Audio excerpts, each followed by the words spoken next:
Hello from my side. My name is Nevena.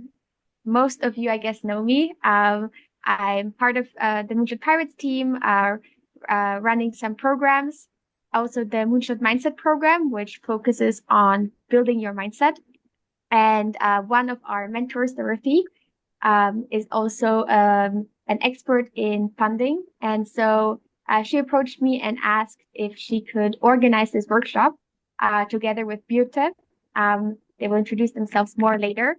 And we said, yeah, that's perfect. And so we decided to also open it up for the bigger Moonshot Pirates community and even larger community. So yeah, really happy to have this session with you too. Yeah, so I'm really excited to also learn more about funding and how you can fund your dream project. Because wherever you are, we believe that you can find a way, and Dorothy and Birte will show us how. With this, I think Birte, over to you. Thank you, Nadina. I'm very excited to be part of this beautiful webinar. And as we can see, this is a truly global format. We've participants from all over the globe, from Australia to Croatia to Belgium and the US. So very many countries are present. And before we start and you learn hopefully something from us, we would love to learn more about you. And we've prepared a Mentimeter. I will share the code now.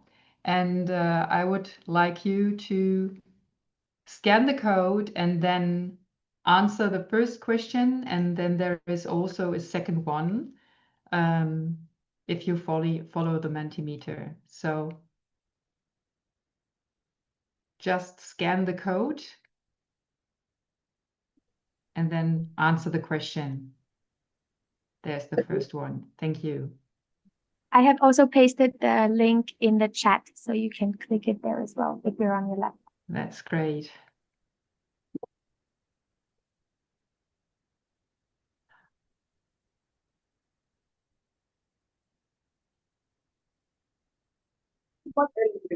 And that's very exciting because so you can see you're in a very active community. More than the majority has already founded their own company or launched a project or initiative. That's very exciting. And there are also some of you who are still thinking about launching something new and are using this opportunity for exploring how to fund their bold ideas. That's really beautiful. And then I don't know if you've already seen it. There is also a second question. If you follow the Mentimeter, have you already raised funding for your idea or project?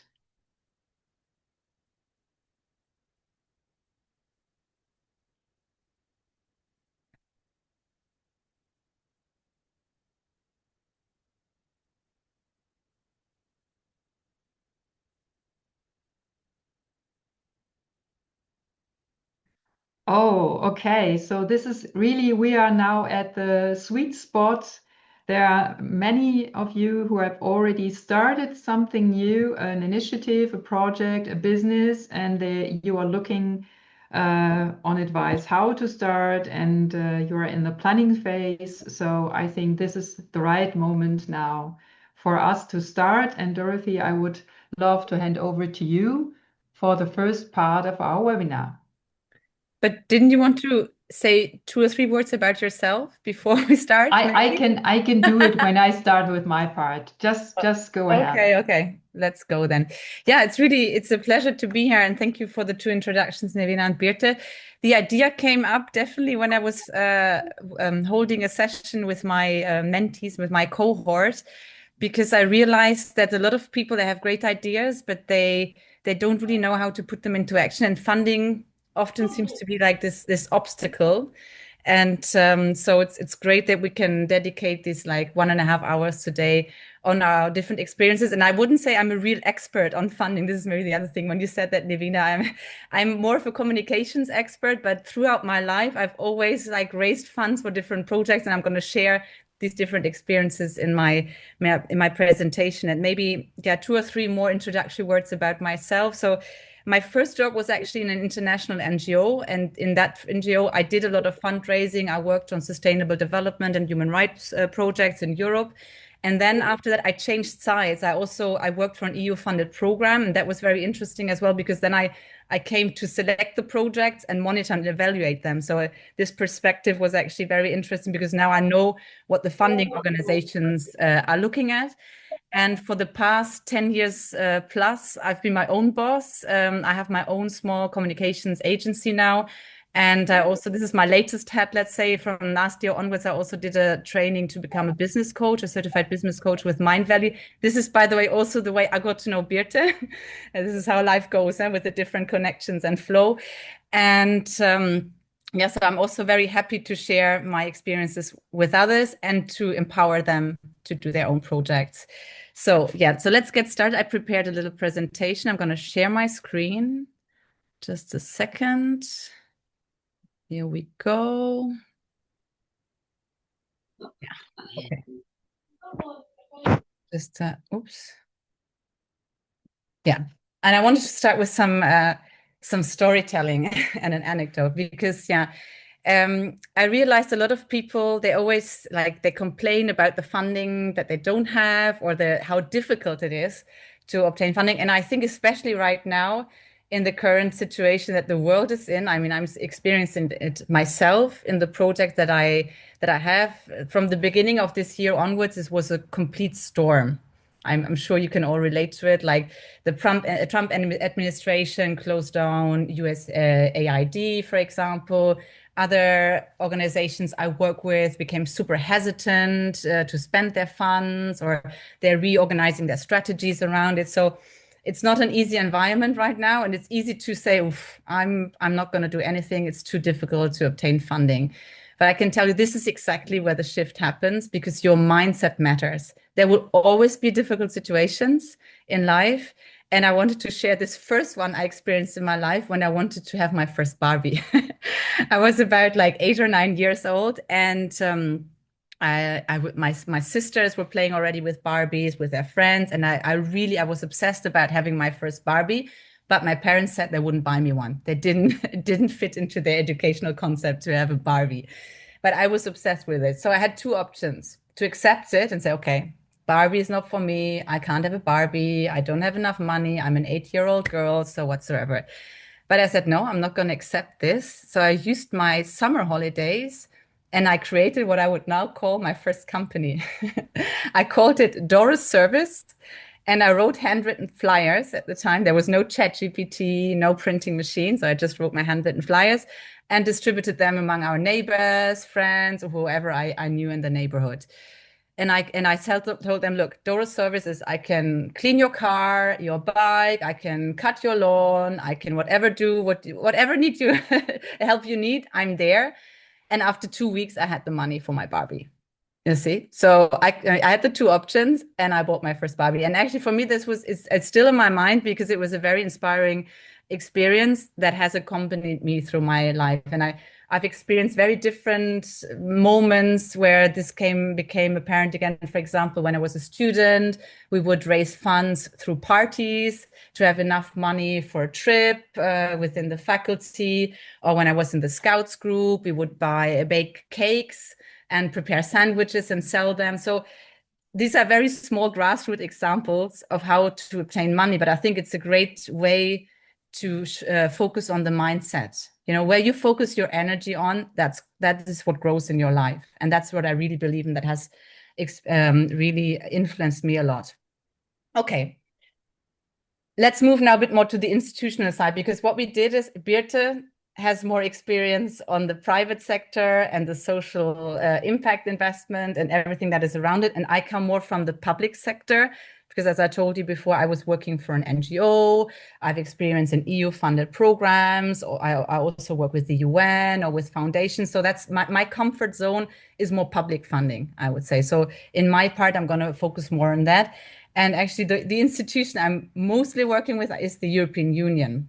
So I wanted to start with some myth busting. I know that not all of you are located in the European Union, but I'm sure you that this still matters to you, because there are opportunities out there with EU-funded money worldwide.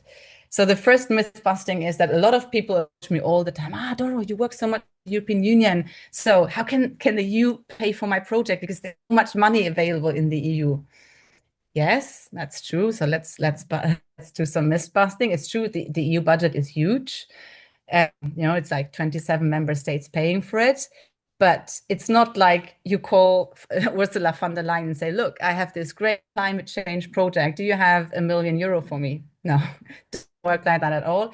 It's EU taxpayers' money. And I think that's very important to keep in mind. So there's a whole set around transparency. How is the money used? Is it used for the right reasons?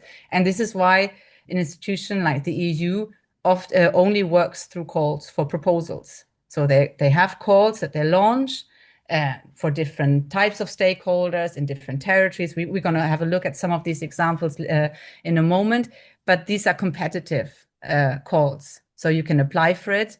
And sometimes not easy, sometimes only 20% of the projects that are funded, but at the same time, they're open to everybody and they publish the list of the funded projects, that you see where the money goes, etc. So this is the way this type of institution works. So the other myth is you need to be based in the EU in order to obtain EU funding.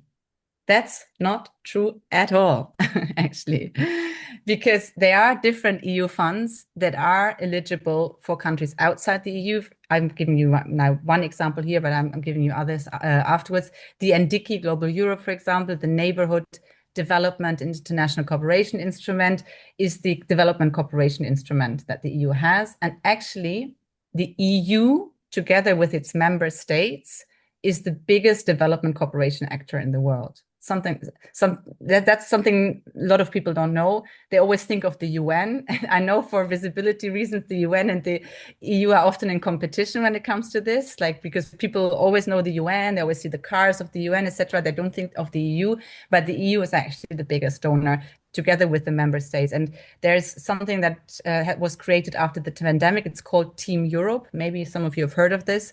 This means actually that the member states' development cooperation projects and agencies and their development banks are teaming up with EU funding, and they're complementing each other to work in a Team Europe approach. So to be more complementary, because what happened before is often they were funding the same type of projects, and they were a bit of in competition. So now you see a lot these Team Europe initiatives. So for example, right now I have a project in Africa with GIZ. It's the German Development Cooperation Agency, and their project is complemented by an EU-funded program on digitalization. So they work together, but it's two different donors. And I wanted to explain a little bit more what this EU budget is about, because it's very interesting to understand it. Basically, the EU budget is decided every 7 years. So it's every 7 years, the EU member states decide who pays how much into this huge budget. And they align it obviously with their strategic approach. So for example, in this current programming period, most of the programs are aligned to either digitalization or what is called the New Green Deal. So that's all that is dealing with climate change, the green development, etc. And the Sustainable Development Goals. Yeah, I shouldn't forget about that, because even though the SDGs come from the UN, they're also applied at the EU level. So this budget that is we're currently in the halfway through in 2025, was decided many years ago, 2020 and before that, and is split in these different circles that you see here on the left. So this is how the budget is then divided. So for example, big chunk is the common agricultural policy, everything that is agriculture. Then you have the second big chunk that is cohesion policy. It's a bit of a EU jargon word, I know. Basically, cohesion policy is EU regional cooperation, and its objective is to reduce the disparities between the different countries, so the development levels of the different countries and regions in Europe. And then you have this big bubble in gray. That is all the other funds. For example, the NDICI that I just mentioned before, the Neighborhood and Development International Cooperation Instrument is one of it. Then you have a lot of others, Creative Europe, Erasmus+, Digital Europe program. So this is how the funding is distributed. One good thing to know, and this is why I'm mentioning in so much detail, is that we are in a bit of a safe space still when it comes to this budget. You know, we're all a lot of people are talking about budget cuts right now, as we've seen in the US, etc. This budget was decided in 2020, and before that is not going to be touched. So although the EU member states have started talking about more money for defense and security, etc., whatever is in place right now will not be touched. However, this year have started the negotiations for the future budget 2028 onwards.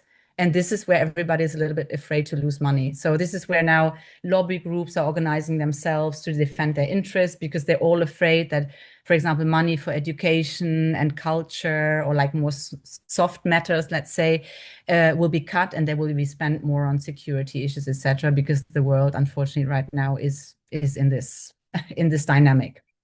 But we have another 2 or 3 or 4 years to go right now, and there are calls all the time, and I'm going to present you a few of them right now. So yeah, this is the one I mentioned before, the Global Europe. It's interesting to know that it has like different streams, let's say, either by geography or by thematic priorities, and there could be gender, climate, human rights, civil society, etc. So a lot of different priorities. Or there's also like a rapid response mechanism that comes into place, or it's used when there is a crisis or a conflict. Okay, so these are, especially for civil society organizations, there are very interesting opportunities. I'm just going to mention them now quickly, and then I'm going to show you where you can find these funds. I just want you to know more or less that you've heard these names. Obviously, if we had more time now, or sometimes I give trainings that go for like several sessions, we could dive into the details now. I could explain to you different calls, etc. But I just want you to know these names so that you know where to look at. The other one, this is a mistake, or like a myth of a program, because it's been around for like 30 years now, I think, and I've done an Erasmus when I was younger. I've actually, this is the reason why I live in Spain nowadays, I would say. I didn't say that before, and I'm originally from Germany, but I've been living in Spain for like 17 years now. And I went on an Erasmus exchange when I was younger with the University of Salamanca, and I loved it so much that I wanted to come back later on in my life when I was already working. So yeah, Erasmus Plus program is the education program of the EU, and has very different lines, either for higher education, but also for informal education, youth mobilities. So loads of different like sublines. But what is interesting for you again is, since we have such a global audience, is that there are some program, first of all, there are the program countries, which are all the EU member states, but there are also some non-EU countries involved in these program countries. They're associated, what they call it, associated with the program. And there are other partner countries that can actually participate. So for example, I've just done very interesting, last week, I was moderating an exchange with youth organizations from Africa and the EU. And they were talking about how much money they actually received in the last 3 or 4 years in youth mobilities through the Erasmus Plus program. And so a lot of universities in Africa are participating right now in these schemes, and also in other areas around the world. It's Erasmus World. So if you want to check, first of all, if your country is eligible and what kind of calls are out there for you, you should go on the website of that program and dive a little bit further, deeper. And also check maybe if you're linked still to university, maybe your university has a partnership that is funded through this program. The other one is the other program I really like is Creative Europe. It's a cultural cooperation program that has calls every year, basically at the same time. This is interesting because we always know. I just handed in a project 2 weeks ago with different partners I'm working with, and again. Here there are some non-EU eligible countries, for example, from the Balkans, Ukraine or Georgia, and there are also some other associated countries. I think Canada just joined. I read that recently. So also something, if you're like into cultural cooperation projects, this is definitely something that you should have a look at. And then the other one that is super interesting, and even one of the biggest funds, is Horizon Europe. It's the investigation and research framework program. It's quite complex. I would say if you're starting with EU funding, don't start with Horizon Europe, because it's very, you have to really invest some time in the application procedures. For example, Erasmus Plus, I would say, is the easiest. It's a good like entry point fund. But Horizon Europe has like quite interesting budgets. Sometimes it's several million for 1 3 to 4 year long project. And it also has different associated partner countries. I was involved, for example, a few years ago with a technical assistance project with Tunisia, because Tunisia just joined as a partner country the Horizon Europe program, and they wanted to organize different seminars, information sessions for Tunisian stakeholders so that they knew more about the program, how to apply. So there are definitely loads of other countries as well that are eligible. And here there are also sometimes links with the private sector, for example. Maybe Birte, I don't know if you've come across Horizon Europe, but there are also program or projects, project calls for startups, accelerators, etc. So it's also an interesting area. So we don't have a lot of time, so I'm not going to go into super detail, but I'm just going to, because Nevina, are you going to send the presentations? I think so, right? We can share the PowerPoints with everybody afterwards.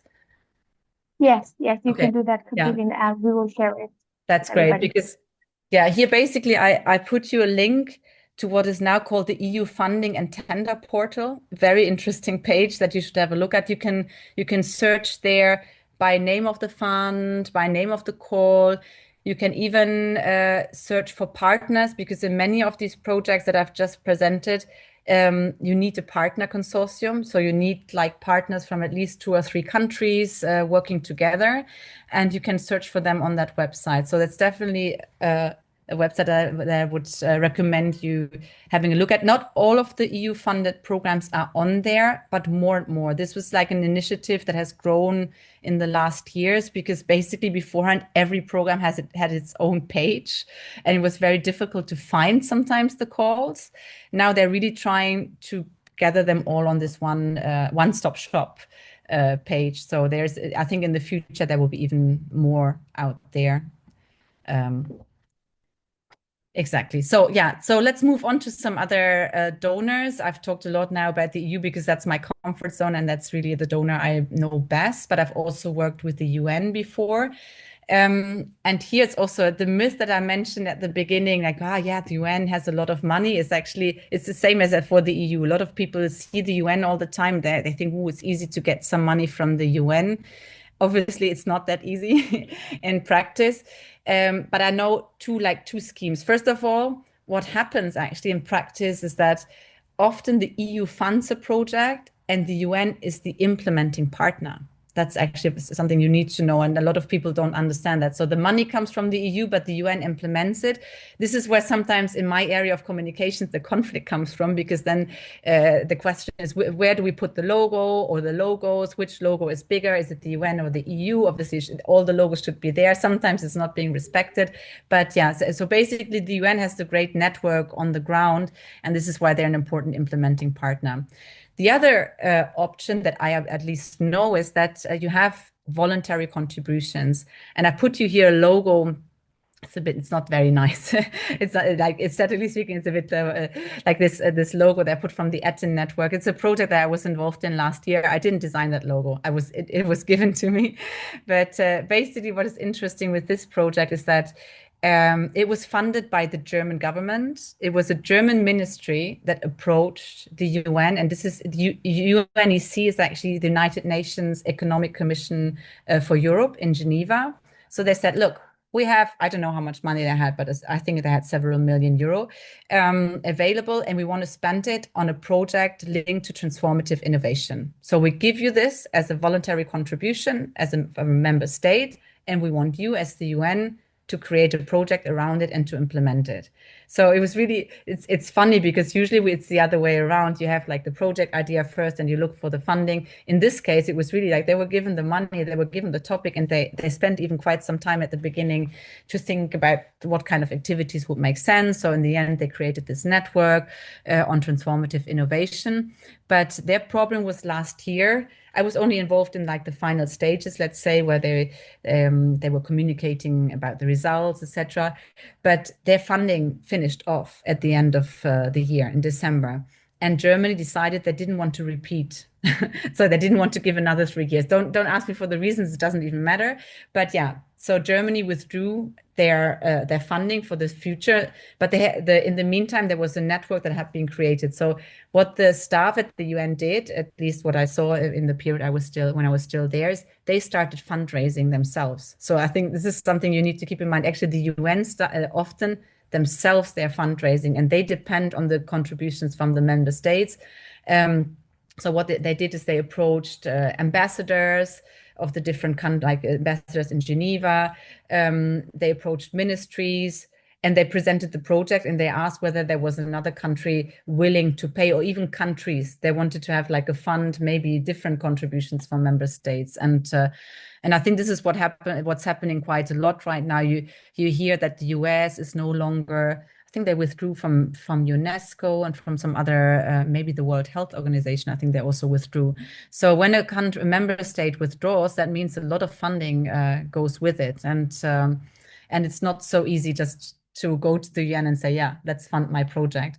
But it's interesting to see the dynamics around it. And maybe just as an addition about this topic of voluntary contributions, when I was working in my first job in the NGO that it was actually an NGO in Strasbourg, and they were linked to the Council of Europe, which is another international organization.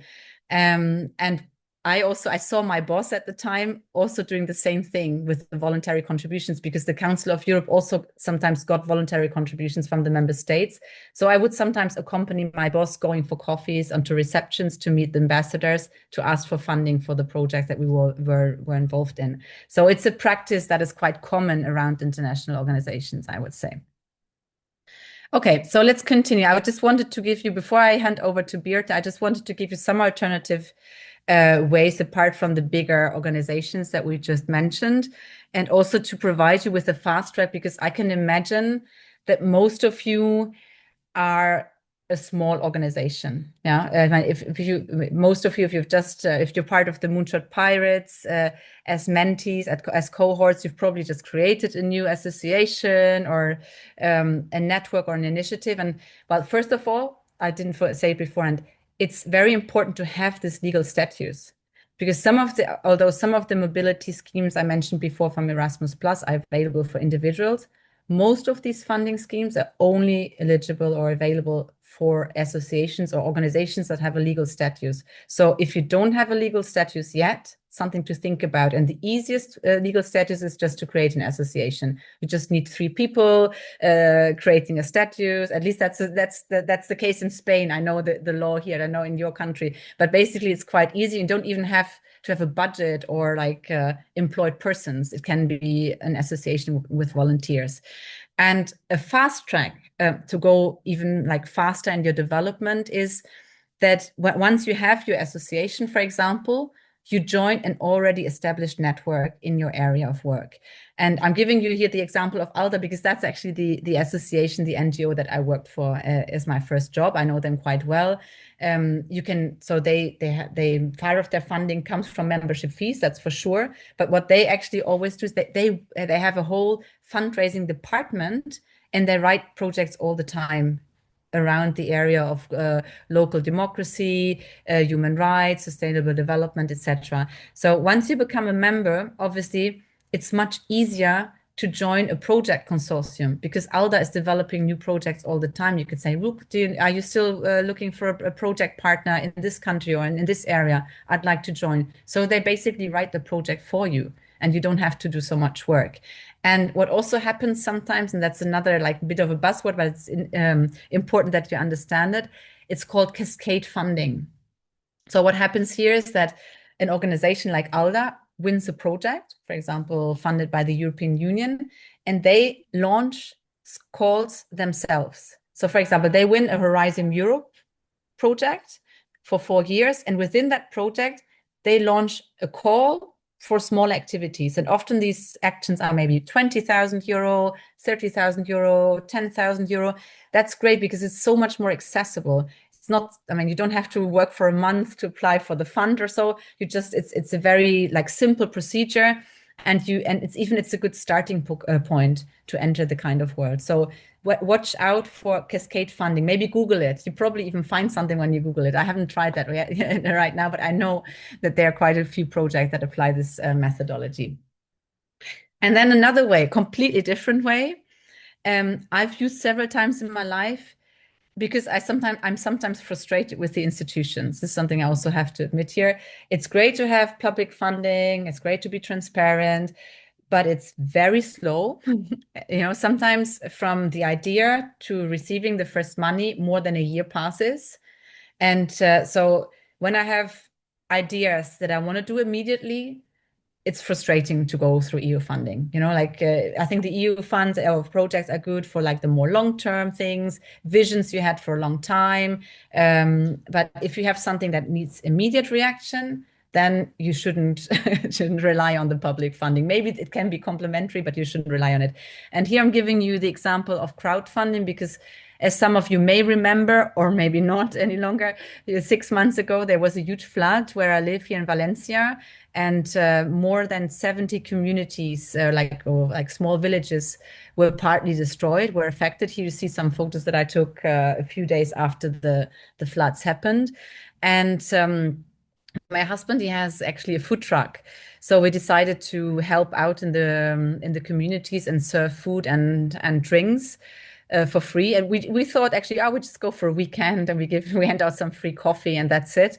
But we were so shocked when we were there, because we saw the huge need and that it was like really a matter of weeks and months, that we said, oh, we cannot do this like just with our own funds. We cannot continue like this. And at the same time, I received phone calls from friends all over the world saying, yeah, I saw these like horrible images from Valencia on the news. How can we help you? Can we send you some money? And so we set up a crowdfunding campaign through GoFundMe. Maybe you have heard about this page before. It was really great because it was super fast, non-bureaucratic, and we raised more than 40,000 euro altogether. And we had a group of 50 volunteers. It just like all happened very fast and without a plan, but it was a great way to react to this crisis moment.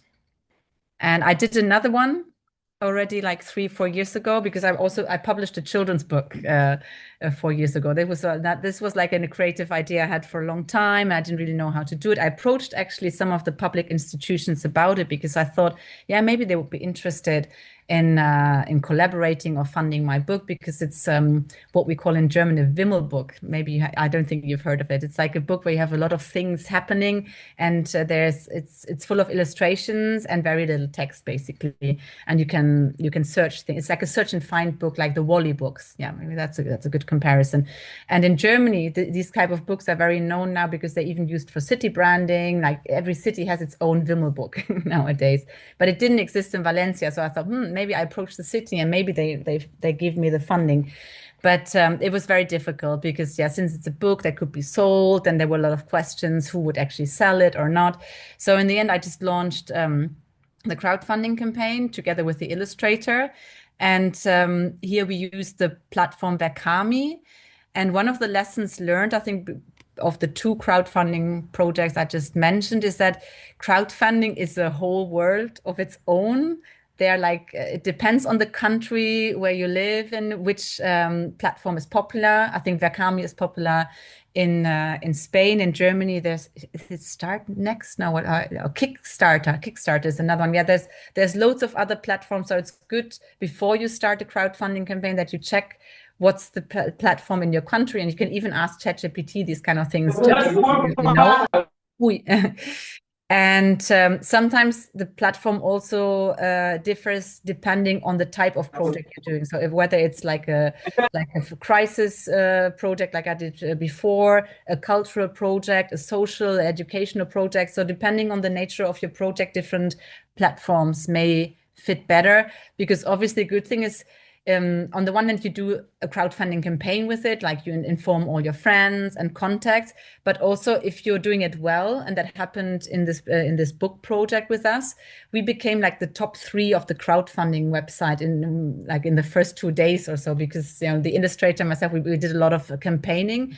So the great thing was, since we were on the top 3, a lot of people saw the book, that we didn't know. So they also bought it or supported it, and we were even contacted by a publishing house. So nowadays the book is available in bookstores, etc., because we were adopted. So this is like a good success story from like an idea of like raising money from zero, and in the end, because we gave a lot of energy to it, it was successful and sustainable. Because nowadays, I mean, I would never have accessed the whole book world in Spain. You know, it's quite like a world of its own. They have distribution companies, etc. You cannot just go to a bookstore and say, please buy my book.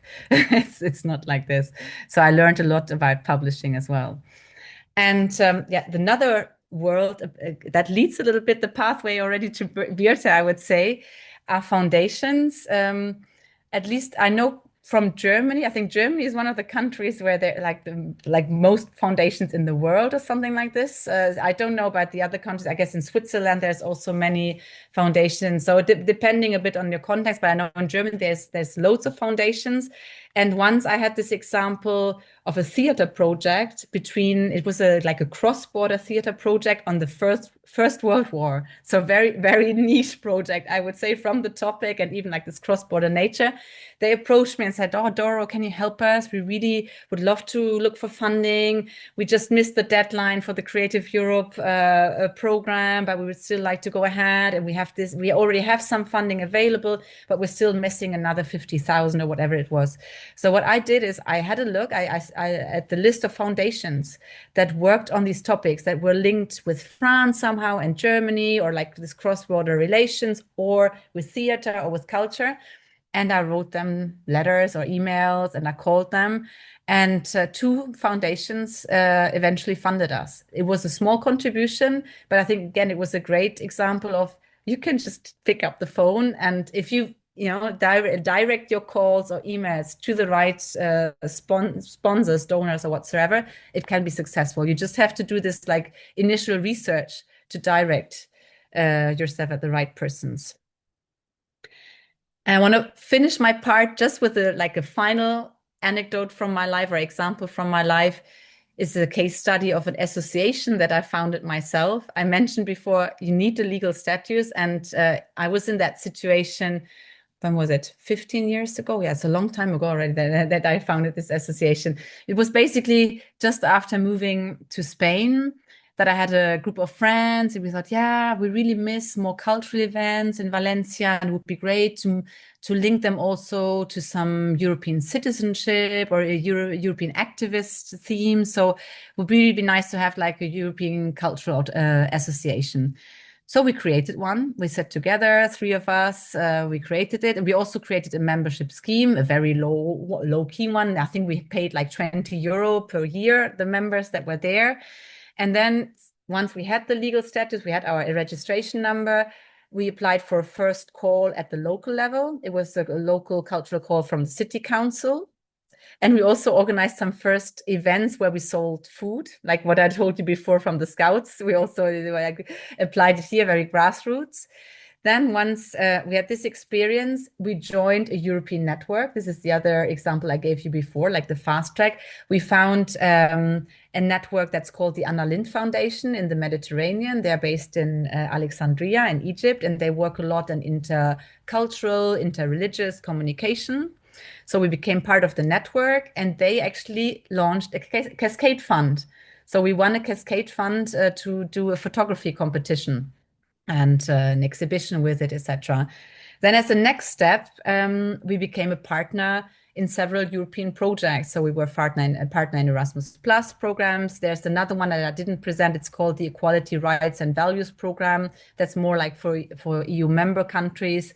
But yeah, so we became partners in these projects that were developed by others, but they needed partners, and we organized different activities at the local level. So and also in those activities, we involved more local partners, which is also interesting, I think. And then eventually we became a lead partner, and we wrote our first project from the scratch and asked for funding and looked for partners ourselves. So I think it's a great chronology to going from zero to having your first bigger European project. The association doesn't exist any longer right now because basically we all moved on to other projects and it was absorbed by another association.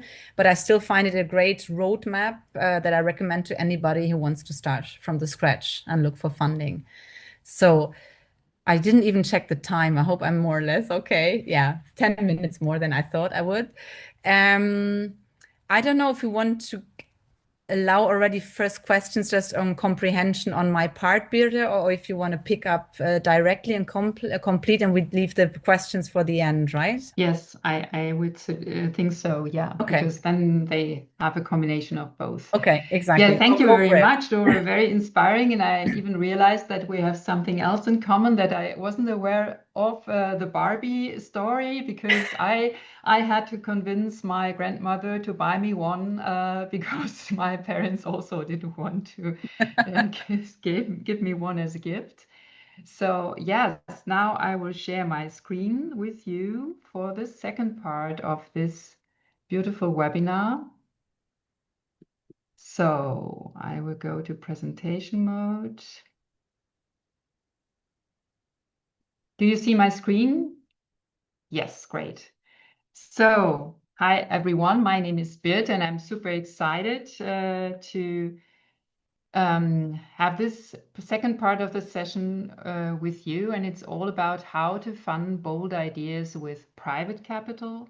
And if you've ever wondered how you can finance and fund your vision without waiting for an invitation, then this is for you.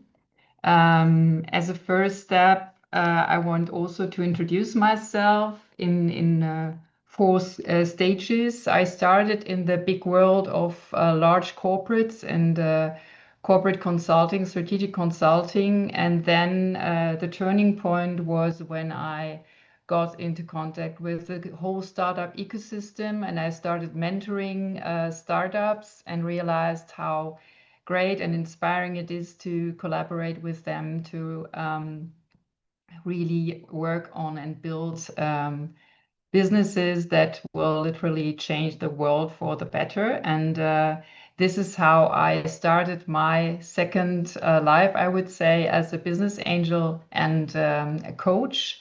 And today I also founded a company, it's called Big Hire, and I'm supporting green tech startups and female founders with coaching, with my network, and with capital.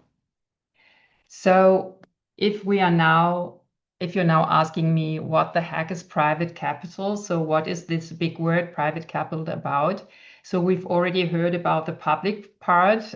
Doro shared her insights about that with you. And then we have also private capital. And the difference is that public is given by often governments, foundations, and it's like a grant. And private capital is from people who invest their own capital into and their own money into your startup. It's faster, it's often more flexible, but it also comes with a price, and that is equity. And now, not all private capital is the same. So if you have a look at the left side, it's philanthropy. And so philanthropists give you money expecting nothing back except impact. And then you have on the right side, you have the traditional investors that are focused on financial profit. And in the middle is the impact investment. And those investors are expecting both impact and a return. And you have to find out, this is your task right at the beginning, what is your focus, what is your mission and stage, and adapt your approach according to that.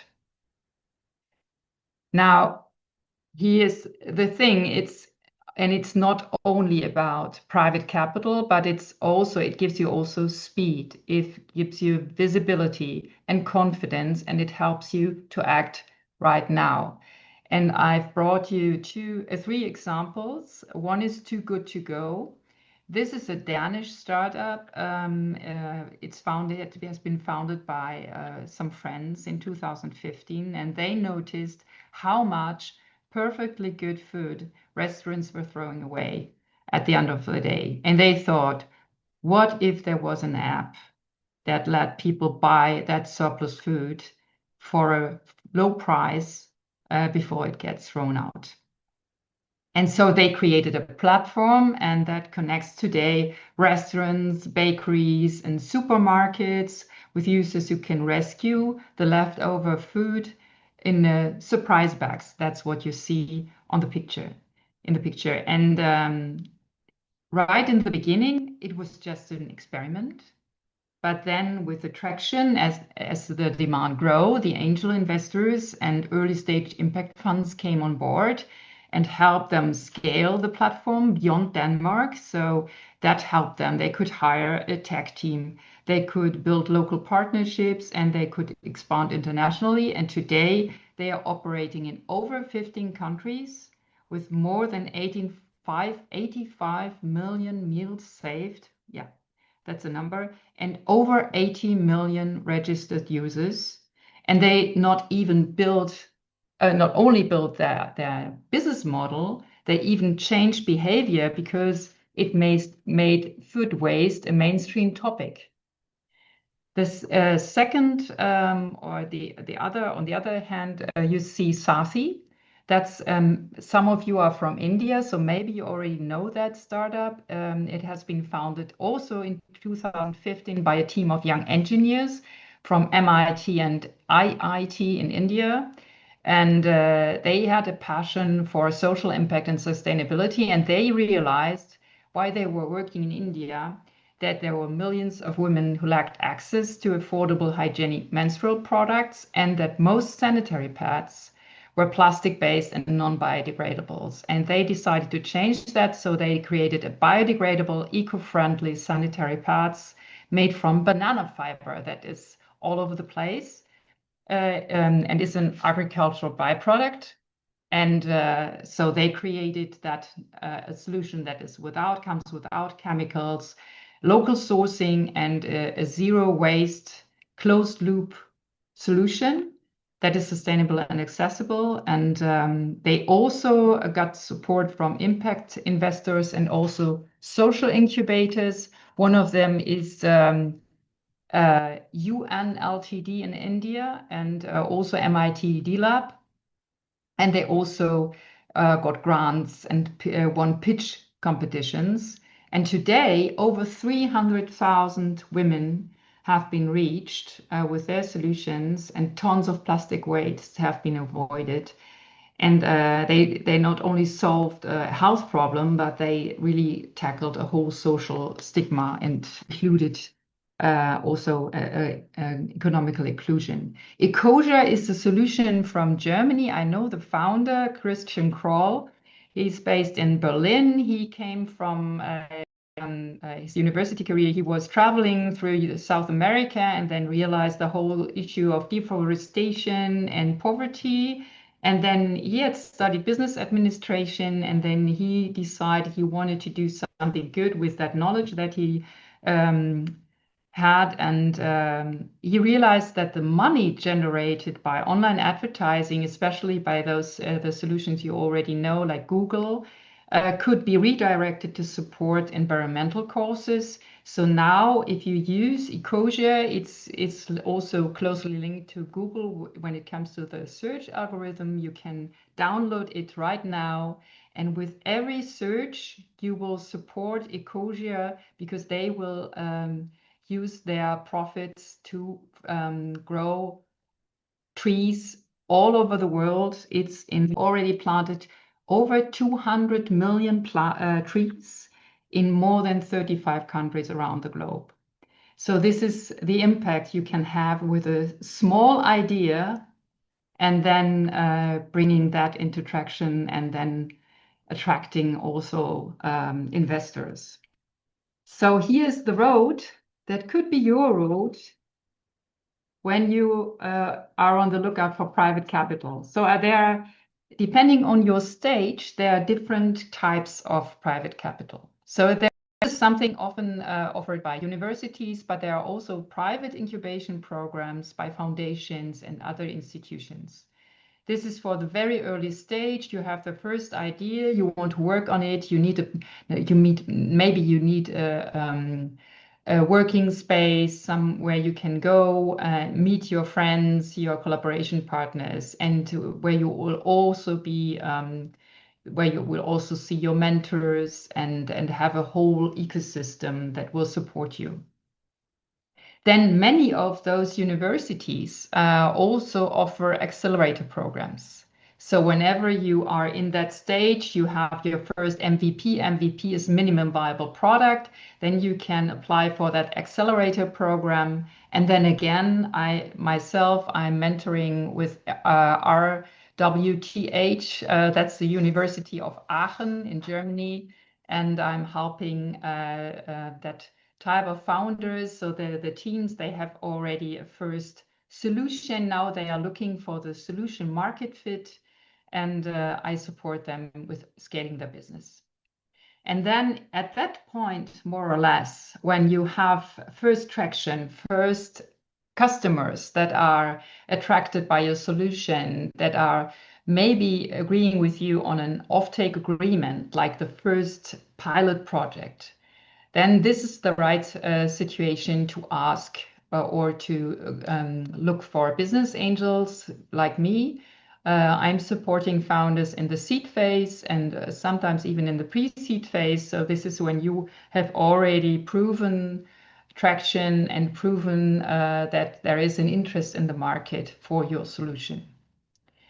The family office is a really good supporter in later stages. They have even more capital than a business angel can provide. Business angel is also a good signal if you have your first business angels. This is interesting for and relevant for other larger investors. Okay, they have already convinced other investors before me, and now this sounds interesting. I will have a deeper look at their solution. So a family office is that kind of type of investor that is not necessarily looking for a quick exit compared to a VC firm.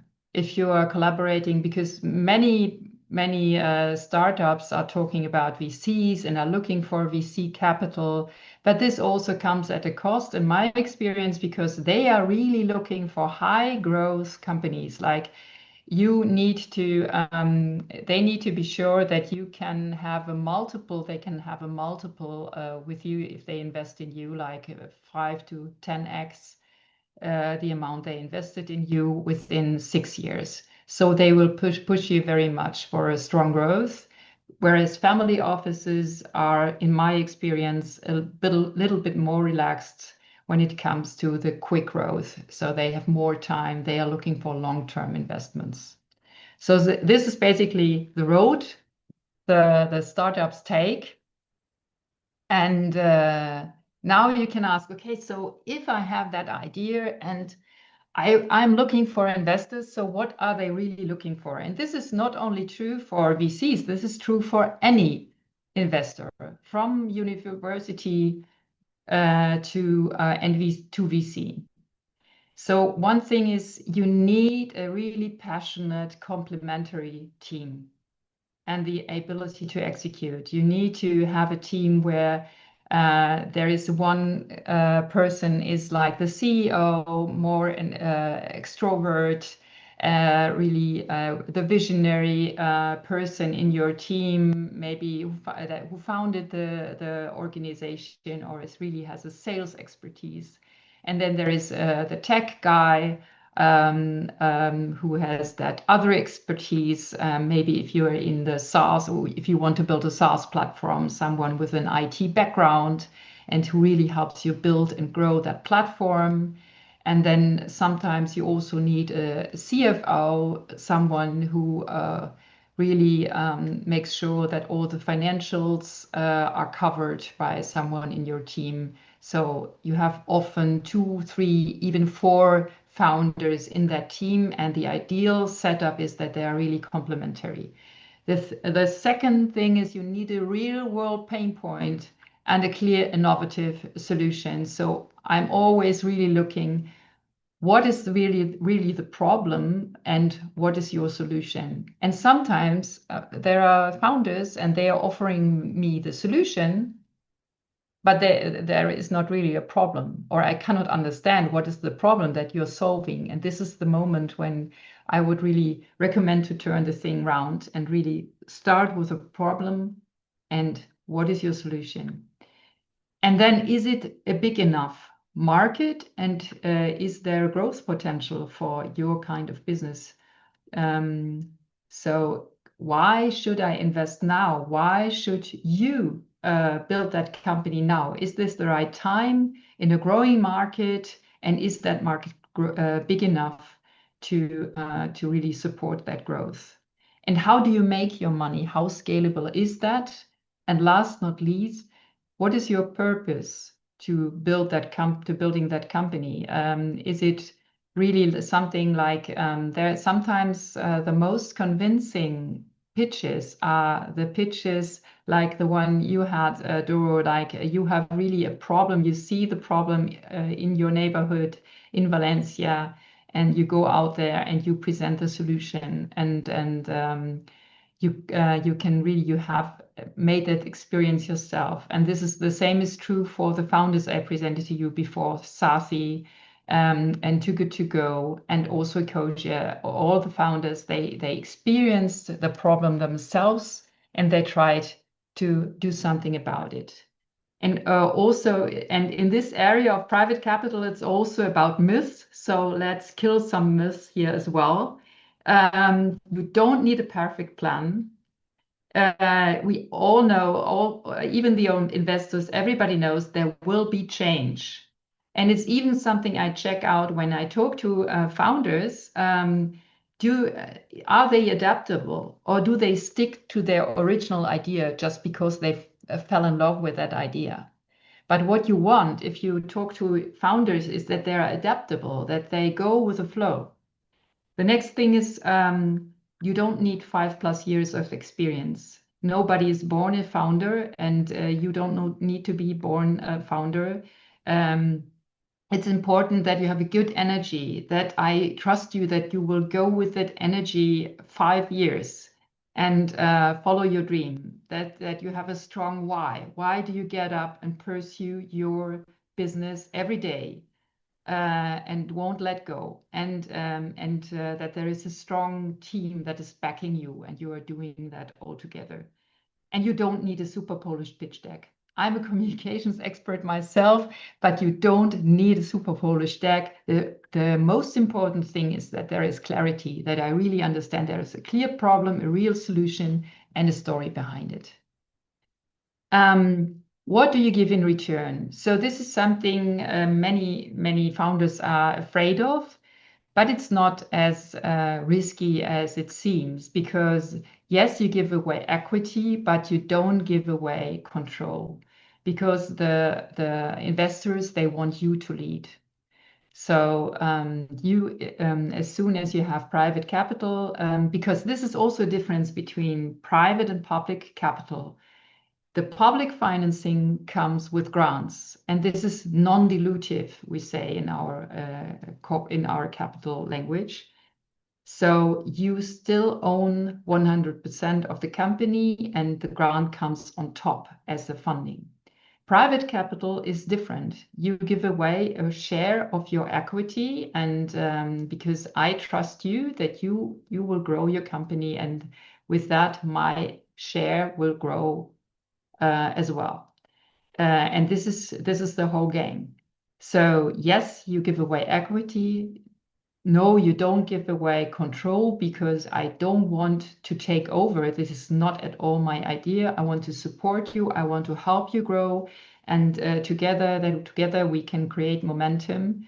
And together with the private investor, you are in an ideal world. You are much more powerful than without that capital. So it's not only money, it's also the network the investor brings with him or her, and it's also the expertise that he or she brings with him or her. So now let's get practical first steps into funding. So the most important thing, and it doesn't matter if it's private or public, is you need to show up with your idea and you need to get visible. So you need to join events, you need to apply to programs, and you need to connect on platforms like LinkedIn.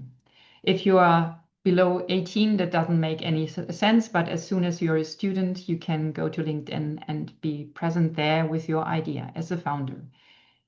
The next thing is be prepared. We've been talking about pitch. We've been talking about purpose. So why do you care about this idea? Why do you want to drive this forward? What is the problem? Who are you helping and why? And the third thing is don't go alone. So build your circle, find mentors, work with coaches, and build relationships with peers and supporters. Talking about showing up, I've listed here some examples. There are so many more. I'm totally aware. And no matter which region, if it's Australia, India, US, Europe, there are so many more, but there are some that are relevant on a global perspective. So Change Now is the biggest impact event for startups worldwide. It happened in April, end of April in Paris. It's a blast. It's fantastic. And if you are a startup, you can apply for the ticket, and sometimes for those events, you can even go for free. You have other, like the One Young World Summit, you have Enactus. That's a really fantastic community. I know the president, I think he's a German, and it's a student organization, and they are also tackling solutions for social problems. And then there you have the programs and incubators. There are Moonshot Pirates, obviously. There are also Ashoka Young Changemakers. There's Lead 230s. There are many more. So this is also, I think, part of your preparation. So part of the 3 Ps to prepare for those programs. They are not as complex to apply for as the public funding for the EU, I think. For the European Union, but they are more low-key and made also for very young people to apply. What is also very nice and also gives you a first idea: is this something for you? Yes. Is this something for me? Do I have a good idea? Is hackathons and boot camps. I've been at the Circular Republic Festival last week in Munich. So it's all about, as the name says, circular solutions. And they had a hackathon for 1 week, and their students could apply for that hackathon. They've been in one room, and everyone was tackling one of the big problems and presenting their solutions. You can win a grant and funding, and this is a lot of fun. You get to know other people, other students who are also have that entrepreneurial spirit. And sometimes there are people that meet there at those hackathons and think, let's do something together. Let's build a business together. So there are many possibilities. Now, how to convince in 10 slides or even less. So this is like the basic structure of any pitch. You can really, if you follow that, it's a 100% convincing structure. What is the problem? What is the solution? What is the market opportunity? Is the market big enough, really? Do you have a convincing business model that can secure you recurring revenues year over year over year? Do you have a convincing go-to-market strategy? So do you have an idea how to get your customers, how to find your customers? Is there already some traction? Or do you have at least a roadmap how to get traction, like a first takeoff agreement, a first pilot project, things like that? Who's on the team? Is this, as I said, is it a very round team setup that everyone has his or her expertise, that there is no double responsibility? What is your ask? Very important. How much funding are you looking for, and what will you use that funding for? And last not least, your story, your overall story. You can start with this as a intro into your pitch, or you can also have it as a frame for your whole pitch. And you can start it right now. And there are also very, very good examples on the web, if you look for them, where you can have some inspiration. If we're talking about the circle, I think that's very important. And this is also what, from my experience, makes the beauty of incubation programs and accelerator programs, because there you can find mentors and coaches. In many cases, the coaches are students themselves or are young people that are in their postdoc.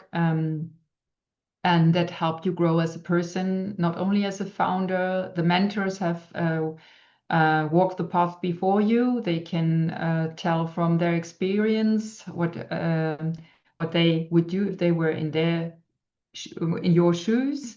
And then, of course, it's also important to have fellow dreamers, doers, and cheerleaders, people who really believe in you. And you will have days where you have people telling you, no, I'm not interested in your idea. No, that's not for us. And then you need some friends who are still there and tell you, no, don't give up. I believe in you. You will succeed. And this is, I think, very important to have a network that is your secret weapon. And so when it comes now to the end of this whole presentation, there are 3 takeaways from my point of view. You can start where you are. You can use what you have and grow as you go. So as I said, it's a journey. You don't have to be perfect to start. You don't need it all to get started. You just need clarity on the problem you want to solve and the solution you want to deliver. And the solution can adapt to the problem as you go. You need courage, you need curiosity, you need the right people who will help you. And the funding is not just money, it's a kind of an energy that people give into your solution. It's the money, it's the network, and the expertise. Yes, and as a call to action, dare to dream and dare to ask. So now we are open to your questions, as every bold journey starts with a question and the courage to ask it. Thank you. That was really great. Maybe I can just add something before, so people can warm up and break the ice and think about their questions, because it's really, I love your presentation. I think it's super complimentary on my part. I forgot actually that there is a trend in the public funding for what they call blending. So they want to blend public and private funding more and more together. And this is obviously because there is less funding available, but obviously they've also seen the leverage effect when both go hand in hand, that they can have so much more impact. So they're on the European Union side, for example, there are financial instruments, and they're also, there's a trend that there are more and more of them. It's complicated, so I haven't really touched that topic, but I think it's good to know. And one of the like advice, or like a final advice also that I forgot to share, I admit, was that another good starting point is sign up for all sorts of newsletters that they are, because often I find out about opportunities a bit by coincidence, I have to admit, especially at the beginning. Now I know a few funds and I know their dates, but it still happens to me that by chance I find out, oh, there's like a cascade funding that just fits into my topic, whatever. So I signed up for all sorts of newsletters, and there are 2 that I can also recommend. One is called On the Move. I can put it in the chat in a minute. That's more for cultural cooperation. And the other one is called The Bloom. That's more for social impact projects. So in those kind of newsletters, you always find fellowship programs, call for proposals, etc. So it's good to have these on your list, and then you get information all the time. So yeah, let's see if there are other questions now. Yes, thank you so much, Dorothy and Birte. It was really informative. And also, yeah, for the pirates. So if you have any questions now, feel free to raise your hand. And then, yeah, just we'll call you out. And also, you can type it in the chat, but of course, we would prefer if you just unmute yourself, turn your camera on, turn your microphone on, and then you can ask your question live. Najib, go ahead. Yeah.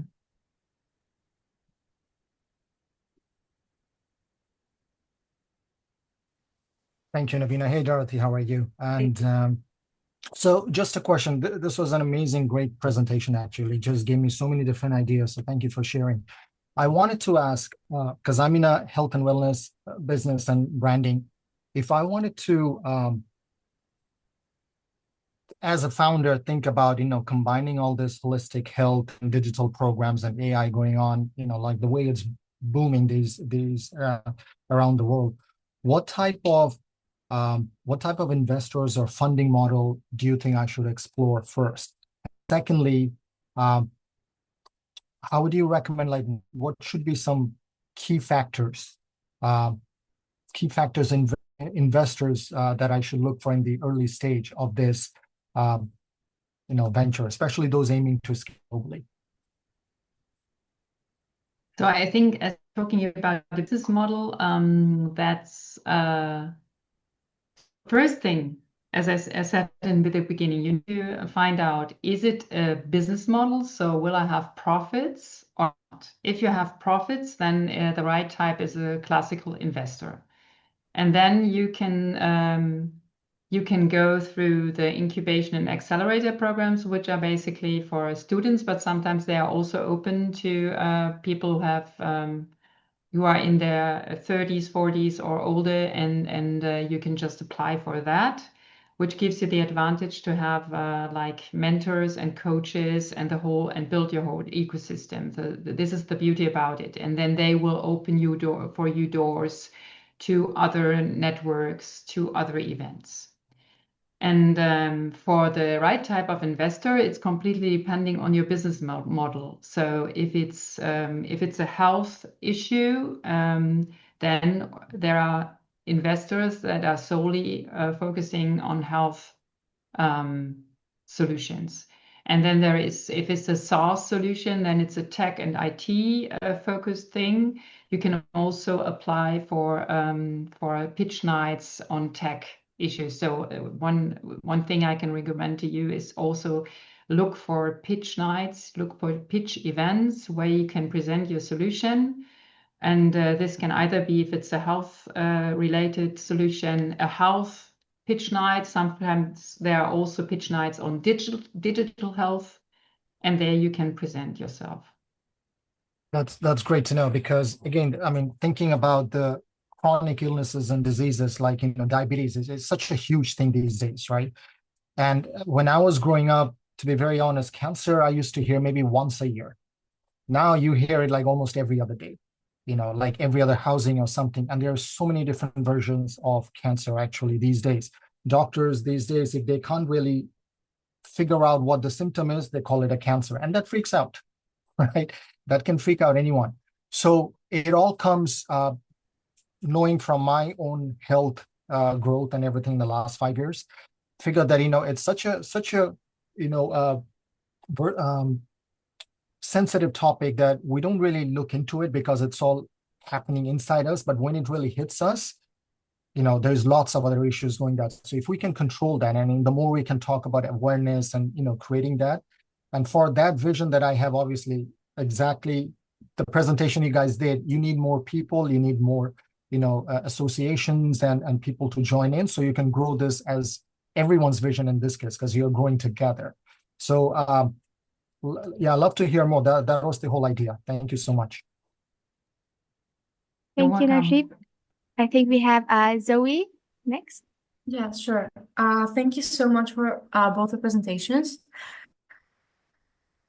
I would like to ask, based on Erasmus Plus that we're talking about, like a few minutes ago.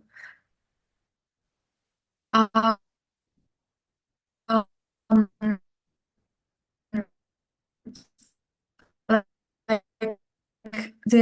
the eligibility criteria, am I able to apply student I had the bad sound. I just heard something eligibility criteria and Erasmus Plus. Do you want to maybe put it in the chat? But I can already tell you, and maybe this is also a good question in general. Where do you check if I'm eligible or what are exactly the criteria? Usually every fund or program has a program manual. And that's actually the first document you should check. And that's always the document where I check, like even cross-read. Okay, I know I have a project where I want to have a partner in Iceland, in Croatia, and Spain. Is Iceland eligible? Or I want to have as a private sector partner as a partner. Is that eligible? Yes or no? These kind of questions. So usually in the program manual, you find all the answers around eligibility. And that's really important because that's an excluding factor. Like, the evaluators checking your project, you may have a brilliant project, but you may have made a mistake on one of these small things, you're out. They don't even look at your project. So make sure you comply with all these criteria. And sometimes that means, this is often people ask me, what's first, your project idea or the call? In an ideal world, it's always your project idea. But I know in the real world, it's often actually the call where you look at the criteria and you fit your project to that call. I'm aware that this is happening. Thank you. Perfect. And then we have Ankit. You couldn't raise your hand, but you texted that you have a question. Am I audible to everyone? Yeah. Yeah, I think I would like to ask the question, as we have seen that now AI is trending. So should we use the AI to build our project? Like, I think I have been talking to a lot of people around the world. Some people said that your project or startup should be something that will be giving you all the sort of revenue. But I don't want it to make any business just for making money. I wanted to give back to the society. Like, I remembered I have applied to one of the fellowship called as 776 Foundation. It was related to creating an AI based app to support the Indian farmers who commit the suicide here in India. But I don't know why my idea was still in the ideation stage and it got failed. However, the mentor from the 776 Foundation emailed me and he wanted to understand more about my idea. So I wanted to understand how I can take my ideation stage of idea to the next level. Like, I'm still trying to understand. And all, other than that, how to find the tech people or the IT people who can help me to build the SaaS platform or the complete working of the app, since I'm still having an idea, but it's very difficult for me to make it into a reality at the moment because of the support of good team members and funding. I did try contacting everyone in the past, but I am failed. So this is my question, ma'am. Thank you very much for your question. So first question was about AI. Is it AI? Why should I use AI? So from my point of view, AI is only a tool that helps us to get things more, to do things more effectively. So if that AI tool helps you to be more effective with your solution, you should do it with the help of AI. If that's not the case, then you shouldn't use it. That's as simple as my simple answer to a more complex question. And but I think in the end it's like that. It's about efficiency, and then there are platforms. I need to look it up, but there are one or two global platforms where you can just you need a two-pager. You upload that two-pager to that platform, and there people can apply for that project. It's about 2,000 euros or US dollars, maybe, for a 2-day sprint or a week sprint, depending on your problem. But it's a 2,000 invest, and then you get someone who helps you develop that solution. So maybe that helps you. Yeah, actually, I recently got accepted to one of the V Visioners Mercedes Fellowship, which is originally initiated by Mercedes company from Germany, and they are actually helping me to build the sustainable project, which I have been already submitted in the past, and the fellowship start from the first week of June. However, still I wanted to try some other like fund options that I have at the moment. And why I wanted to use the AI, I think I can give you a little bit of information, ma'am, because like AI can help us to detect the current scenario of the crop. Like for example, let's suppose if I'm a farmer, I'm not an educated person, and sometimes due to the global change and global warming, farmers are not well educated enough. They don't know what type of certain crops they should grow in their land. And at a certain time period, like I'm also a farmer family. I also come from a farming family, so I can understand when you grow a similar type of crops for a certain level of period, the fertility of the soil lose at a point of level, and you need to like make changes to different type of crop. And that's why I wanted to use the AI technology to analyze the certain ingredients or the components that are in the soil, and it will help me to detect whether the crop that I'm planning to grow will help me to get the maximum yield. So this is one of the idea. But if you are like happy to listen my idea, I would be happy to email you and share some of my presentation slides regarding my idea. Maybe you can give me more information, ma'am. Yes, I can also help you because there are already other startups in that Yeah. field. But what I really like, just as an idea, maybe you could also think about finding a solution for education, for educating the farmers, because this is uh, something where let me just finish, because companies like Bayer and other producers of ingredients or fertilizers, pesticides, they are looking for education programs and trainers in India, in other countries, and they have no network on the ground. So you are there, you are from a farmer family, you know exactly what happens there. You would be the perfect person to build an educational program and could collaborate with large corporations like Bayer, like BASF. So just as my quick 5 cents. Thank you so much, Birte. And we also have a question from Christoph. Yes. Can you hear me? Yes. Perfect. So first of all, thank you for your two presentations. It was very interesting. And now to my question in regards to like raising money, especially like in the private sector, because I find the term like business angel very funny because it's like it sounds like holy or very like positive, but I was thinking of like, are there some conditions or cases where, from your experience, we should be careful? I mean, money is money and we need money, but are there some terms in which we should, what some red flags we should look out for? Oh, I love that question. Yes. Thank you. Yeah, because as I said, it's all about relationship. And it's also about relationship in that sense, because you have to think about it. When you look for a business angel, that's a relationship for at least 5-6 years, because that person will have a share of your company. That person will ask you every quarter, so how does it go, Christoph? How is it going? Do you have any new customers and things like that? And you should like that person, first of all. There should be a kind of a friendship, or you should imagine that might be a friend of mine. I could imagine drink a beer with that person. That should be someone that has an expertise that you are lacking at the moment, but maybe you are founding team and you have all the basic expertise, but you're still looking for a specific industry expertise or someone with a network in that field.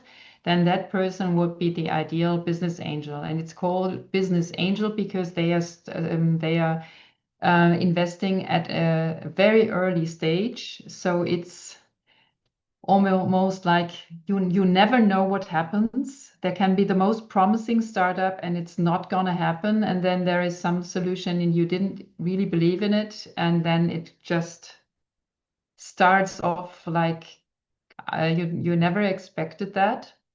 So, and the angel thing, it's also called angel investor because it's so early, it's high risky, and they bring not only the capital, but also the expertise and the network that you need. Thank you. Thank you so much.